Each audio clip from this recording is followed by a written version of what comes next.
ገዛይ ክፈርስ እዩ እንታይ ክገብር በዛ ኸዓይኖም ልግበር ግበሪ እንታይ ገዛይ ክፈርስ ሓዳራይ ክፈርስ እዩ ንምንታይ እዩ ዝፈርስ እንታይ ኮይንኻ በጃኺ ብጣዕሚ ተጨንቐ ኣለኹ በጃኺ ናይ ማዕፅሕ ቆልዓ ተጠይቐ እንታይ ማዕፅሕ ቆልዓኸ ኣይተረድእን እንታይ ማለት እዩ ማዕፅሕ ቆልዓኸ ሰላም ሰላም ሰላም ናይ ቻናለይ ተኸታተልቲ ከመይ ኢኹም ደሕና ዲኹም ኣነ ሰላም ኣምላኽ ይመስገን በብናኹም ሰላምኩም ብዙሕ ትርፍ ይበለለይ እምበኣር ኸስ ንቻናለይ ሓደስቲ ድኾንኩም ላይክ ሰብስክራይብ ብምግባር ቤተሰብ ሁኑ ቤተሰብ ድማ ብሪሞት ላይክ ናናፅሪእትኹም ኣብ ኮሜንት ምቕማጥ መበረታዕኹም ኣይፈለይኒ ስለትገብሩለይ ምብርታዕ ድማ ካብ ልቢ ይቐኒየለይ ክብረት ይሃበለይ ክብረተይ ናይ ሎማዓንቲ ቪድዮና ድማ ያው ኣሌክስ ምስ ኣደኡ ሕዝና መፂና ኣለና ማለት እዩ ቤተሰብ እና ናይ ሎማዓንቲ ፍልይ ለብሎ ፕሮግራምና ቤተሰብ እና ኣሌክስ ነደኡ ልገበራ ሎማዓንቲ ይፍለዩ ማለት ግን ድማ ብጣዕሚ ኣምሃራይን ሃናፃይን ዝኾነ ቪድዮ ናይ ሎማዓንቲ ማለት እዩ እንግዲህ መጀመሪያ ወላ እኳ ደኣ ፕራንክ ይኹን ግን ብጣዕሚ ለምህር ነገር እዩ ሓሰዩ ኣነ ማለት እዩ ያው ሃምቲ ስልወሎ ብጎኒ ቆልዓ ሃምለ ኣለዎ ቆልዓ ሃምለ ወለደ ኣዝዋን ልሊ ቆልዓ ሃምለ ወለደ ቆልዓ ድማ ናይ ማዕፅሕ ቆልዓ ሃምለ ተኸሰሰ ብሕጊ ሃምለ ተጠየቐ ይብል ናገራ ነውሩ ማለት እዩ ንዓይኖምና በእውነት ብጣዕሚ ልገርምና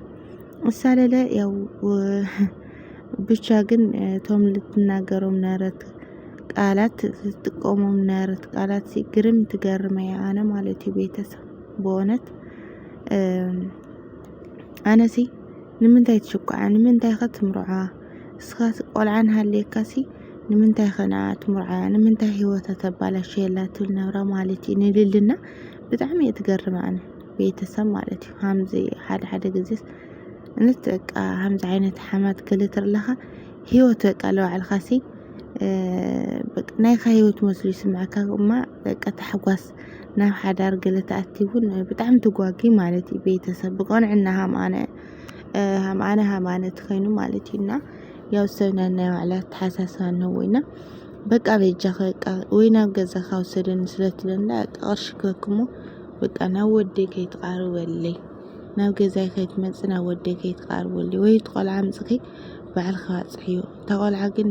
ላወዚ ክመፅእ ለወዲኣ ትብል ተላ ለወዲኣ ትመፅእ ያብላ ማለት እዮም ነገርስ ንሳ እንታይ ገይራ እስኻ እንድኸርኩስ ንሳ እንታይ ገይራ ያብላቶ ማለት እዩና ልሊ ምንም ኣይትኾን እዩ ቆልዓ ባዕለይ ክሕዘየን ባዕለይ ካዋፅሐየን እሳ ድማ ናብ ስርሓ ሃምና ኩሉ ግዜ ናብ ስርሓ ትሰርሕ እያ ስርሓ ተፍተፍትል ወደይ ድማ ባዕለይ ያዋፅሕ ብላቶ ማለት እዩ መን ንመን ይኽተዋፅሒ ትላተለዋ ወደይ ባዕለይ ያዋፅሕ ባዕለይ ኣለኹላ ባዕለይ ትብል ነብራ ማለት እዩ ቤተሰብና ዓይኖም ቤተሰብ ኣዶ ኣሌክስ ብጣዕሚ ትፍለያ ብዘጋጣሚ ትፍለያ ልክዕነት ሊሊ ሓማታክ የኾነትሲ በእውነት ትገርም ኣነ ማለት እዩ ሓማታክ የኾነት ኣዳያ ኢሉ ወስደያ ማለት ምክንያቱም ሃምዚ ልትርዳእ ሃምዚ በቃ ንኣታ ናይ መርዓታ ቃንዛ ልትቆንዘው ትፍለያ ማለት እዩ ሓራስ ቆልዓስ ታይልክ ነግራት ታይክላ ከመይ ክብል ኣነ ብላ ብጣዕሚ ኣጨንቃ ተሓመኒ ታይልክ ነግራ ስቆሊ ገዛይ ከይተፍርስለይ ሓዳረይ ከይተፍርስለይ ሚስጥር ዘይክልተና ይቕረይና ከይትናገር ክላተሎ ኣነማ ካብ ልልል ሽኮዕ ልሕብኦ ነገር የብለይ በፍጹም ኖ ዓይነወይ ኖ ኣብላስቶ ማለት እና ቤተሰብ ሓደ ጊዜ እውን ኣብ ሓዳር ይኹን በቃ ኣብ ህይወት ግልጽነት ልመስልዎ የለይ ብሓደ ገጽ ማለት እዩ ኣነ ሽኳዕ እያብላ ማለት እዩ ኣነ በፍጹም ንልሊ ኣይሽኳዕ ልትፈጠረ ክፍጠራም ኣነ ሽኳዕ ውላዳ ባዕለይ ካዋፅሐላ እሳ ድማ ኦፍራት ኣትያ ስርሓ ውዕላት ኣትያ ኣብላ ማለት እዩ ቤተሰብ በእውነት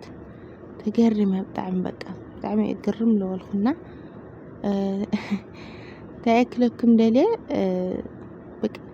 ናተጽናዓት ካብ ሓቂ ንውላዳ የዳለይቲ ቤተሰብ ናውን ጓል ኣንስተይቲ ብምዃና እውን ነታ ወልዳት ልብላሉ እውን ጎዳእ ኣይደልየት ንሳ እውን ጓል ሰብ እያ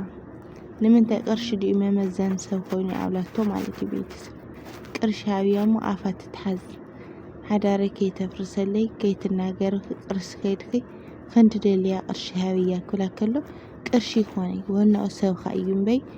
ቅርሺ መመዘኒ ናይ ወዲ ሰብ ኣይኮነን ቅርሽታት ትገብሮ የኣብላቶ ማለት ኢና ማዚ ከትሎ ዘላ ያው ክርስትና ኣነ ክርስትና ምስ ከድኩ ካይሩ ክርስትና እውን ከይድካ ከይደ ክርስትና ዳ ከይደ ኣሕሊፈ መፅአ ይብልዋ ማለት እዩ ቤተሰብና ብጣዕሚ እየ ትገርም ኣነ በቃ ሃም ሓደ ወላዲ ባይ እንታይ መኻፍእኒ በቃ እኳዕ ወለድኻ ምናምን ችግር የብሉ ኣይፀውይ በቃ ትደብቕና ናዋፅሖ ገለገለ እንግዲህ ብዙሕ ከምዚ ዓይነት ነገር ልድግፍ ወላዲ ነው ምክንያቱም እቲ ልመጽ መዘዝ እቲ ናይ ወና ሓዳሩ ህውከት ተኸታዩ ገለ ብኻልእ ምሕሳብ ከይኾነስ በቃ ቆልዓ በቃ ምውላድ ቆልዑ ምብዛሕ ገለ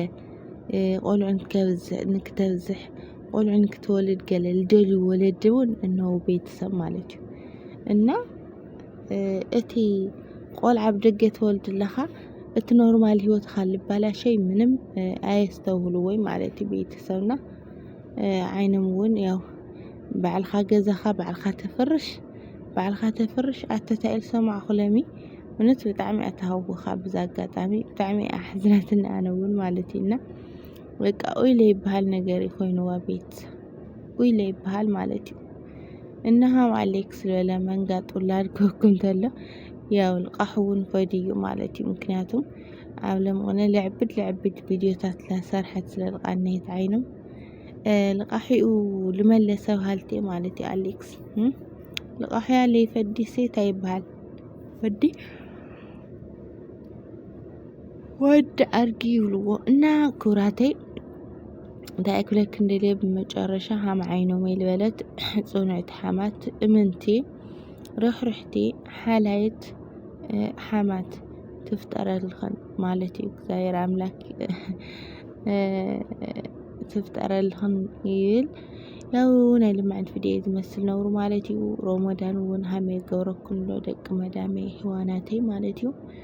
እንግዲህ እግዚአብሔር ብርታዓው ይሃበና በእውነት ብርታዓው ጥንካሬው ይሃበና እንግዲህ ጉልበትና ድማ ይባረኸልና ብርክና ብርክ ሓጽን ይግበረልና ማለት እዩ ብሓቂ ኩሉ ይከኣል ኣምላክማ ኣምላክ ሓይሊ ብርታዕ ይሃበና ማለት እዩ ፈጣሪ በእውነት ከቢድ ቤተሰብ ናይ ሮመዳን ይፍለይ ናይ ለምፎ ሮመዳን እና ብቻ ያው ደኽምና ስለልኾነ ዓማውታ ቁፅርና ሳላችሁና ደኽምና ስለልኾነ ይመስለን ቤተሰብ ሓይልና ወድና ፀንቅቐና ማለት እዩ ብጣዕሚ ስልቹው ድኽምሽ ካብ ልብለናና ቤተሰብ እንግዲህ እግዚአብሔር አምላክ ሰላም አጀምሮ በሰላም ያጨርሰና ማለት እዩ አይዘኽናለይ እና ናይ ልማዕንቲ ቪድዮ እዚህ መስል ነውሩ ቤተሰብ በቀጻሊ ቪድዮ እስከምንራኸብ ሰሰናይ ናልኩ ዘይክሳናወተኩም ኩራተይ ሰሰናይ ጸጽቦ ጠጥዕሙ ሞሞቻው ለበለን ዓኸም ናልኩ ዝክሳናወተኩም ባይ ባይ